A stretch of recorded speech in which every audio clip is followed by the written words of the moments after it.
Man, so let me tell y'all this story. Early August, me and an individual gets upset with me because something's not going his way. The certain individual decides to threaten me. He threatens me by saying, he said something to the extent of he'll take care of it later, or he'll take care of it himself. After that, on August 23rd, I received a random text message from him saying, with the shades emoji, and the message read, "FW you later, fuck with you later." So I didn't think none of it then. But after everything transpired and stuff, come to find out that the search warrant was signed at 7:35 on August 23rd, with the affiant present. And that same person is the one who randomly texted me and said that he would mess with me later, F with me later.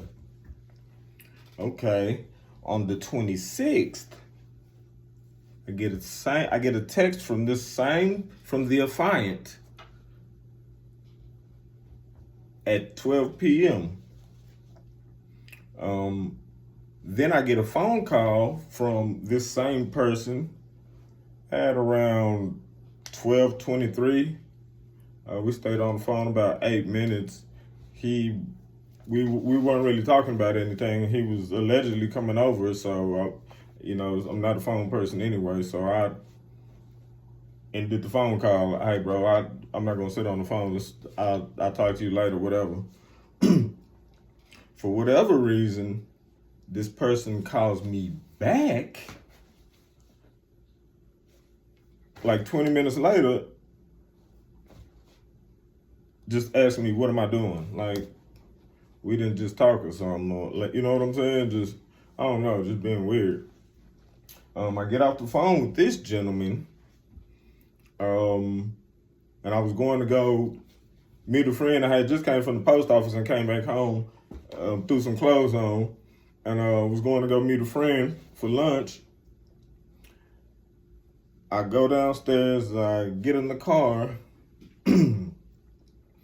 and before I could even push the start button on the car, I look up, and there's police with guns drawn on me, like at least like 5 or 6 cars,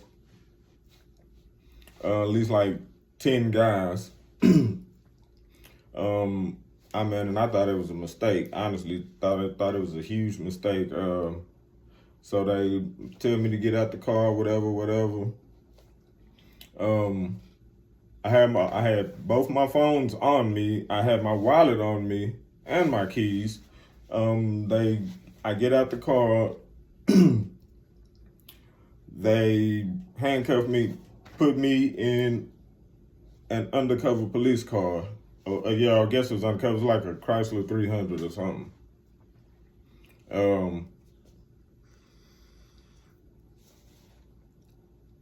They throw me in this Chrysler 300. And the first thing he say, the big Latino guy says is, "Give us somebody's name like somebody gave us your name." And I'm like, what? Yeah, he's like, give us somebody's name like they gave us your name. I'm like, man, yeah, you tripping, you got the wrong person. He's just like, man, everybody does this. He says, and then a week later they want to try to come back and this and this and this and that. He said, I'm gonna give you a chance. He said, man, I'm gonna give you, I forgot what he said, like 10. He said, I'm gonna give you a chance to think about it. He said, and I'm gonna come back and give me what I want to hear. I'm like, man, I don't know what you're talking about. He was like, man, just where's the coke at? Where's the weed at? I mean, not where's the weed, where's the coke? Where's the ecstasy? I'm just like, what the fuck? I'm like, yeah, bro, I don't got none. Anyway, so Guess he leave me time to think. They going up to my house, but they don't even know which one's my house. They're like, which one do you live in? Which one do you live in? I'm like, man, it's where they like, where's 238? I'm like, man, it's up there on the third floor, man. It's the one that got the sign on it that says wear a mask. So they go up there. He comes back and he's like, because they left me down there with a regular police officer. They called down there and tell him to give us the door code or we gonna kick this whatever down, whatever. I'm like, man, don't kick my door down, man. Don't kick my door down. So I give him my door code. Remember, this is like around noon. I give him my door code, and they ransacked for about 3 hours. Three hours. They steady calling downstairs saying, where's the drugs and this and this and this and that. The guy comes back down to undercover. He said, you had time to think. What's going on? I'm like, man, ain't nothing going on. Long story short, they found a couple of items, mostly some weed pens. But I go to jail, right? I get to jail around 4:30. I know because we contacted the jail and asked them. And they said that I arrived at 4:30 at the facility. I wasn't booked at 4:30. I arrived at 4:30. I go to jail. Unbeknownst to me, I don't even know this until I get out of jail, that same person who was calling me, he also messages me at 3:26. I don't know, the picture, the link will be in the comments for all the media, the pictures, the screenshots and everything. But I got a text message from this same person who was calling me saying, hey, I heard what happened. Let me know you good, or something like. First of all, how you know what happened, bro? I'm still down there in the parking lot at 3:26 or whatever time he messaged me. So how you know what happened? When my baby mama called you at 10 o'clock at night, you hadn't known, or you acted surprised like you didn't know. So I'm just confused.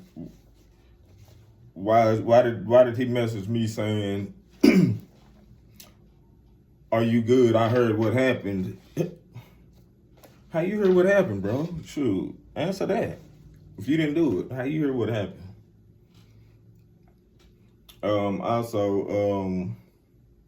I get out of jail. So he's arguing with my baby mama the whole time. The whole time he's steady bugging my other cousins and stuff, saying, what's up with the car? I need to get in this house and get the keys and get the studio equipment. Like, for what, bro? I called him while I'm in jail. I called him Tuesday and said, bro, I'm getting out of jail. Don't worry about my keys. Don't worry about no studio equipment. I'm getting out of jail. Like, first of all, why is this nigga worrying about my stuff? He need to be worrying about me. But nah, he kept telling my baby mama he didn't have it because he just got into a car wreck or whatever. Anyway, I get out of jail. Boop. He didn't think I was going to get out of They didn't think I was going to get out of jail. I had an $80,000 bond. I got out of jail. They didn't even arraign me until Tuesday. So I didn't get out of jail till Wednesday night, Thursday morning. I get out of jail. My house was a mess, ransacked.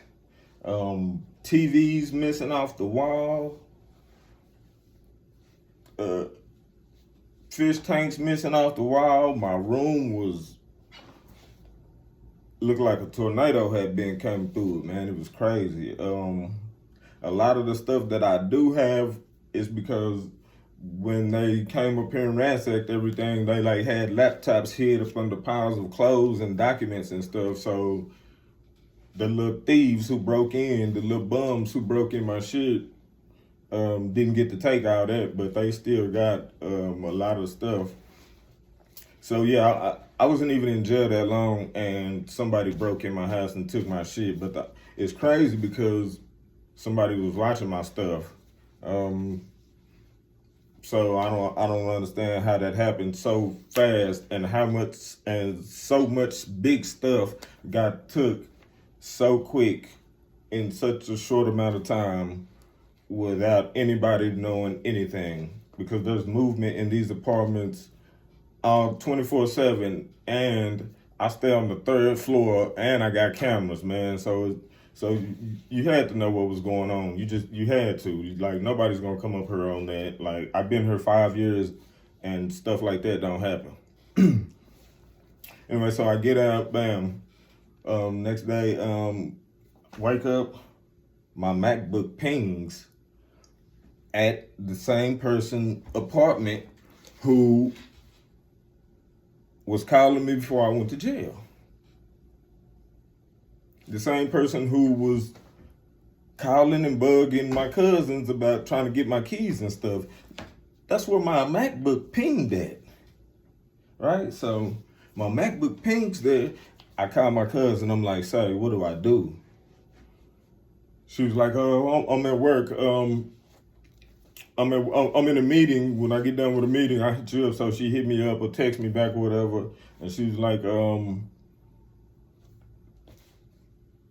the police said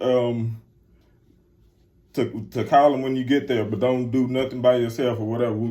This and this and that, man. So before I can even get off the conversation with her, my phone rings. Guess who it is? The same person that the MacBook pinged at. He's calling me now. He's calling me because that MacBook pinged on the screen. The message I had sent as soon as they opened it, the message said, "Pussies, I'm calling the police." So anyway, get over there to the property, because when I get home, I can't find my car keys, my wallet, or nothing. I don't understand how that happened either. Yeah, I never heard nobody breaking in, taking no car keys or nothing like that. But so my downstairs, the old guy on the downstairs, he took me to where my apartment, the apartments, Indiana Village, where my MacBook pinged at. I think it took the officer like an hour and a half maybe to show up. So I mean, in this time, dude already know that it's pinged because he called me on the phone. You know what I'm saying? So when he called me, I just act like it was nothing. Like, nothing, bro. I'm just in here cleaning up the stuff they messed up. Whoop, this and this and this and that. We had a little brief conversation. Bam, we get off the phone. Bam, I shoot over there. Like I said, he had plenty of time to take it to building 10 or to the next building, whatever. So anyway, the law gets there. He's all nonchalant. We go over there. Soon as we go over there, bam, usually when I go over here to this particular person's apartment, they're pretty speedy on answering the door. Well, this day they weren't speedy. He gets to the door and then he's all nervous. He sees me, he sees the police officer. I'm like, "Bro, where my shit at, bro?" And he's like, "What are you talking about, bro? What are you talking?" He's all acting all nervous and shit. So I'm just like, "Bro, I just want my stuff back, bro." He's like, "Man, I ain't got your stuff." Woo. So we go kind of, talking back and forth. He's like, "Man, let me see where it's at." I'm like, "Man, let me get my shit." And the police officer was like, you don't have to let either one of us in. You can let us both in, or you can tell me, no, I can't go in, or whatever. And he was like, "Well, no, you can't tell the police officer, no, you can't go in." So I'm like, "Well, shit, I'm not finna go in and do the police officer's job." I mean, like, man, I'm just like, man, I walked in, looked around, I didn't see nothing. Of course, I'm not gonna see nothing. So we go back out. He's like, "Man, let me see your phone. Where it's pinging at?" He's like, "Man, it's not even my building, man. It's pinging over there in building 10. It's pinging over there in building 10. He said, Lil J stay over there in building 10. And I think he on the run too. I'm like, whoa. I'm talking about he say this right in front of the police officer. I'm like, whoa. I'm like, what? When he mentioned that name, I'm just like, man, y'all niggas got me fucked up, man. So I go over there, keep him up. So when I'm going to Jeremy house, I noticed the nigga on his phone the whole time, like texting or something, communicating with somebody. They didn't answer the door over there where he was at. So we left. Check this out though. Before I went, when I had got off the phone, when he called, when the MacBook pinged him and he called me, I get off the phone with him, and I had also hit up Donnie, the guy who had my door code, my wallet, my keys, my phones, all that, right?